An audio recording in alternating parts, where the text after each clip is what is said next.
नमस्कार, स्वागत है आप सभी का हमारे इस वीडियो में। आज की हमारे इस वीडियो में आप जानेंगे की पृष्ठभूमि। कोलकाता के पतन का समाचार मद्रास पहुंचने पर क्लाइव और वॉटसन के नेतृत्व में एक सेना बंगाल पहुंची। क्लाइव ने मानेकचंद्र को घूस देकर 2 जनवरी 1757 ईस्वी में कोलकाता पर अधिकार कर लिया। सिराजुद्दौला को जब ये पता चला तब कोलकाता पहुंचकर उसने क्लाइव से अलीनगर की संधि की।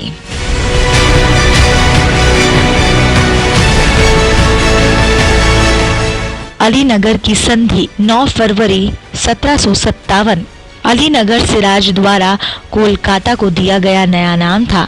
इस संधि के द्वारा अंग्रेजों को कलकत्ता किले बंद करने की अनुमति दे दी गई, परंतु जब अंग्रेजों ने फ्रांसीसी क्षेत्र पर पुनः आक्रमण किया तब अंग्रेजों पर नवाब के बीच संघर्ष अवश्यभावी हो गया। फलत प्लासी का प्रसिद्ध युद्ध हुआ।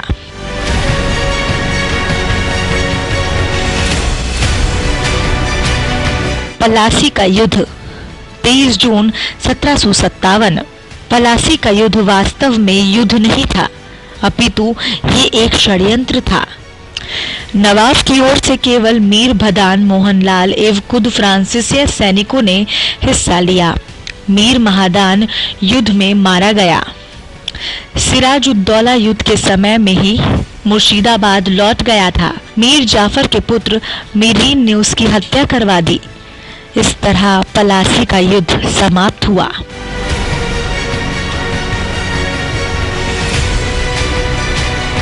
मीर जाफर 1757 से 1760। प्लासी के युद्ध में मीर जाफर की महत्वपूर्ण भूमिका थी, इसी कारण उसे बंगाल का नवाब बना दिया गया। मीर जाफर ने अंग्रेजों को निम्नलिखित सुविधाएं दी। पहली, अंग्रेजों को 24 परगना जमींदारी दी गई। अंग्रेजों को वरदान तथा नदियों के क्षेत्रों को कंपनी को दे दिया गया। क्लाइव को भी प्लासी के युद्ध का फायदा मिला और उसे बंगाल का पहला गवर्नर बना दिया गया। अंग्रेजों ने मीर जाफर से लगातार धन की मांग की, जिसको देने में नवाब असमर्थ रहा। हालवेल ने आरोप लगाया कि नवाब डचों और मुगल सम्राटों से मिलकर अंग्रेजों के विरुद्ध षड्यंत्र कर रहा है। मीर जाफर से अपना पद छोड़ने को कहा, जिसे छोड़कर वो कोलकाता चला गया। इसके बाद इसके दामाद मीर कासिम को बंगाल का नवाब बना दिया गया।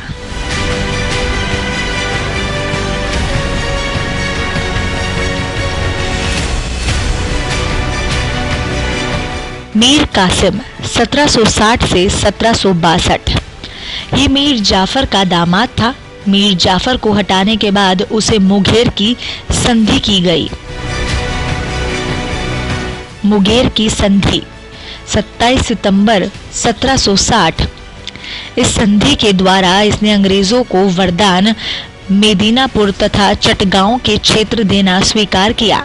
सिलहट के चूने के व्यापार में कंपनियों का आधा भाग मान लिया गया। बेनिस्ट्राट ने संधि पर मीर कासिम से हस्ताक्षर कराने के बाद उसे बंगाल का नवाब बना दिया। मीर कासिम के सुधार। बंगाल के नवाबों में अलीवर्दी खां के बाद ये दूसरा सबसे योग्य नवाब था। इसने बंगाल की दशा को सुधारने के लिए निम्नलिखित उपाय किए। राजधानी मुर्शिदाबाद से मुंगेर स्थानांतरित किया।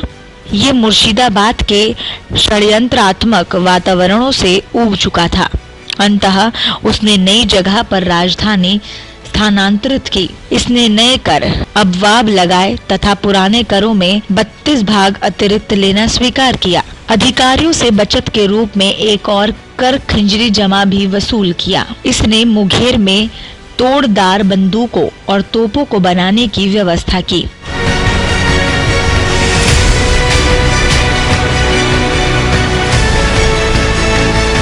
मीर जाफर 1763 से 1765 ईस्वी।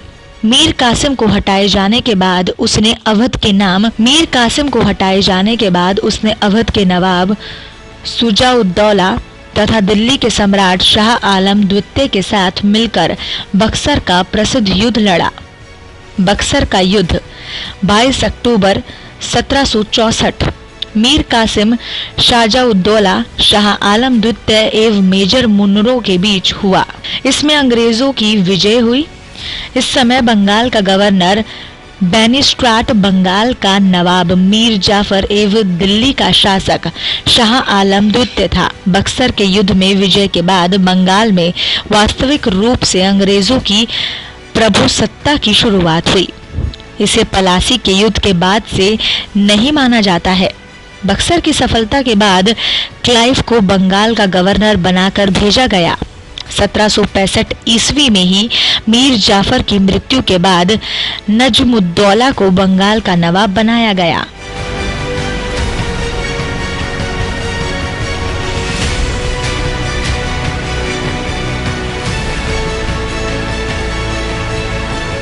नजमुद्दौला 1765 से 1764। इसके समय में क्लाइव ने इलाहाबाद की दो अलग अलग संधियां की। इलाहाबाद की प्रथम संधि 12 अगस्त संधि पर हस्ताक्षरकर्ता क्लाइव शाह आलम द्वितीय नजमुद्दौला। इस संधि के द्वार शाह आलम द्वितीय ने 12 अगस्त के फरमान के जरिए बंगाल, बिहार और उड़ीसा की दीवानी अंग्रेजों क्लाइव को प्रदान की है।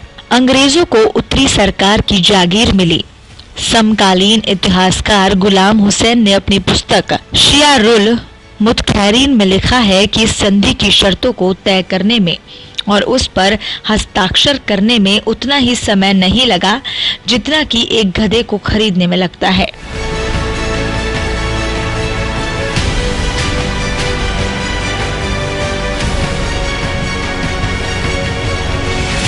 इलाहाबाद की दूसरी संधि 16 अगस्त 1765। हस्ताक्षरकर्ता शुजा-उद-दौला, अवध का नवाब एक क्लाइव। ये संधि अवध के नवाब शुजा-उद-दौला एवं क्लाइव के बीच हुई। इसकी प्रमुख शर्तें निम्नलिखित थी। इलाहाबाद तथा कड़ा के जिले अवध से लेकर शाह आलम द्वितीय को दिए गए। बनारस की जागीरदार बलवंत सिंह को अपने जागीर में स्वायत्तता प्राप्त हो गई। युद्ध की क्षतिपूर्ति के लिए कंपनी के अवध के नवाब ने 50 लाख रुपए दिए।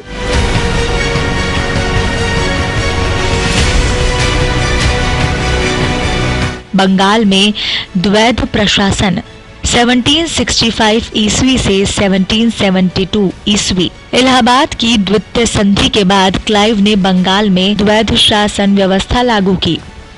इसे 1772 में वॉरेन हास्टिंग्स ने समाप्त किया। इस शासन में वास्तविक शक्ति कंपनी के पास थी, जबकि प्रशासन का उत्तरदायित्व नवाब के कंधों पर था। कंपनी को बंगाल की दीवानी प्राप्त हो चुकी थी। उसने नजमुद्दौला को 53 लाख रुपए देकर निजायत का कार्य भी प्राप्त कर लिया। इस तरह बंगाल पर अप्रत्यक्ष रूप से अंग्रेजों ने शासन किया। प्रसिद्ध भारतीय इतिहासकार के एम पन्नीकार ने द्वैध शासन के काल को डाकू राज्य कहा, जबकि अंग्रेजी इतिहासकार पर्सिवल स्पेयर ने इसे लूट एवं वैश्वर्मे का काल कहा। वॉरेन हेस्टिंग्स ने द्वैध शासन समाप्त कर बंगाल को सीधे अंग्रेजी राज्य के नियंत्रण में ले लिया।